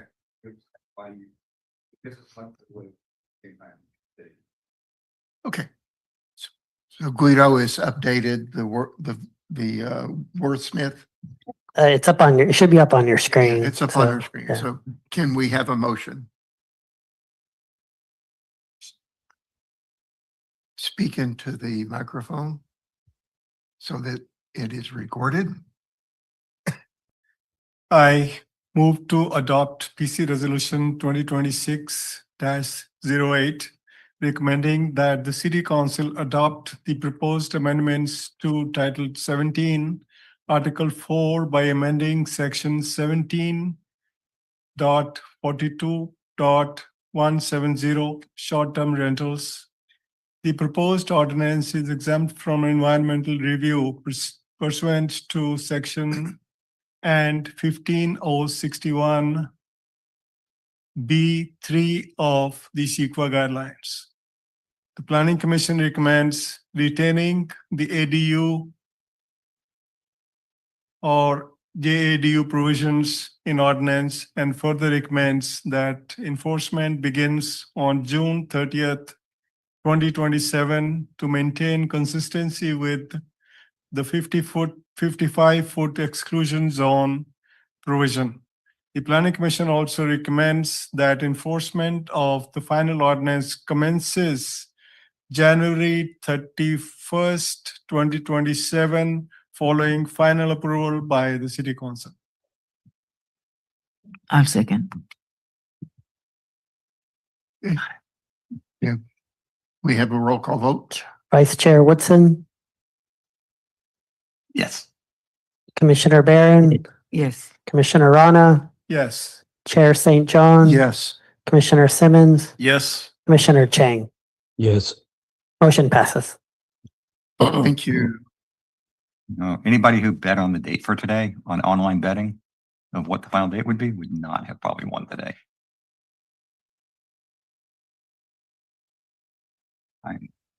Well, hopefully that helps you as owners. I know it's not ideal, but it gives you something. And what I would suggest is, again, don't give it up. Just kind of go back, look at this, and then look with Greedo and discuss it and try to figure out if there's anything. And again, it's something that it really comes up and the council wants to address it again, and a couple of them are willing to do it. Bottom line is we're going to have a new mayor in November. We're going to have a new council member in District 4 because of just the changes and where the process is right now. And so there is a change coming. That doesn't mean that it's going to change any of the final decisions, but there is going to be a change. So just kind of keep that in, just that's there. Okay. So that will close out item 7, public hearings for tonight. And we have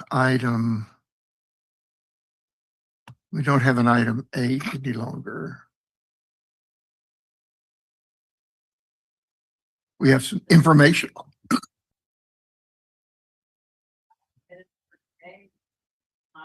Hearing or anything, it's just reminding the commission, as commissioners, you are required to do your ethics training and your sexual harassment prevention training. And I am waiting for Commissioner Woodson and Commissioner Rana to complete Completed their the training. training. It just hasn't printed the certificate yet. But I only have to do the ethics, or no, the sexual harassment, not the ethics. Yep. Correct. It gave me both and I was like, wait, I already did one, so I'm not going to do it. So- Yeah, I apologize. Yeah, sexual harassment prevention I- training, Commissioner Woodson, Commissioner Rana. So I've completed the training. I went to try to download the certificate again yesterday. It just didn't download, so I've got to try it again tonight. But it is done. I just have to prove it to you. It's a week. So weekend homework. Okay, that sounds good. Sounds good. Do your best for this weekend. Okay, and there is no tree committee update for this meeting. Okay. What's a survey online? Trees and read. It is a interesting survey, the way that it is running on SurveyMonkey. The navigation procedures are not necessarily the cleanest. I'll just leave it at that. But it is online. It doesn't take long. It's just the way it refreshes on on mobile devices does not refresh well and easily. Yeah, so for the rest of the commission, the tree committee did ask Phil, who's the staff member, to update the ordinance, to make it a little bit less removal of trees, or what can the city ordinance do to preserve trees, to look at what kind of trees the city would recommend being replanted. And as part of that process, he did prepare a survey monkey, which sounds like we need to do a little bit of work on. And so if the commission wants to provide their input, great. That ordinance will eventually go to the tree committee and to the planning commission and city council for adoption. So. Well, the only thing, and I didn't take the survey, my wife did, was telling me I think one of the survey questions was having to have an arborist report on removing a tree. I would find that to be a little bit difficult, perhaps. I know I have a tree in my front that I need to replace, and I just added it to my resume and said I'm an arborist. Yes, 'cause I would take that out. Anyway, whatever. Totally just took you off topic on that one, didn't I? What are your hours? Very low. What was the Bush League. Guido, what was the informational item? ADU information. Yeah, so I'm organizing an ADU summit. I've got Seaside, Pacific Grove, Monterey, Salinas, a couple other cities. Their staff are going to be here. I have a list of people and from our city as well, trying to pull current ADU property owners and builders. And we're having HCD come speak. So that'll be September 17th from 4 p.m. to 6 p.m. The commission is invited to come. And it's really just a forum of what's working region-wide to support building ADUs and what can we do to streamline their review and development to help property owners out. Is that going to be kind of an open house thing where they present and then there's kind of question and answer, or how? We're trying to have some focus groups of ADU builders and property owners, and then trying to glean some lessons learned that we planning commissioners, council members, and staff members can learn from people who've gone through the process. I would suggest if you've done the planning commission side, it would be great if there's a small group section within that deals on planning commissions and how we view things, because there are the ideas of the planning commissions across the peninsula right now, across all 8 communities, is somewhat varied. And I think it'd be interesting to just learn. Hey, invite all the other people. Do not leave without taking cookies over there. There's cookies and fruit. Cookies.